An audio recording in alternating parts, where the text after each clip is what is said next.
যার জবানে আল্লাহর জিকিরি নাই, যার কপালে তার রবের সিজদা নাই, যার জিন্দেগির মধ্যে হালাল হারামের পার্থক্য নাই, যার মধ্যে পাক নাফাকের খবর নাই, আল্লাহর বিধান রাসূলের বিধানের ব্যাপারে যার কোনো পরোয়া নাই, এমন ফালতু, এমন অসভ্য, এমন মানুষরূপী পশু এই হাইওয়ানের সাথে এক সেকেন্ডও কাটাবেন।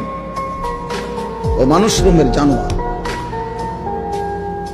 5 ওয়াক্ত নামাজ পড়লে বলে 50 ওয়াক্তের সওয়াব পাওয়া যায়। এটা একা একা চুপে চুপে পড়লে। মসজিদে 5 ওয়াক্ত পড়লে 1350 ওয়াক্তের সওয়াব পাওয়া যায়। 1350 ওয়াক্তের। হুজুররা মনে হয় মানে না। জামাতের নামাজ একা একই নামাজের চেয়ে 27 গুণ বেশি। তো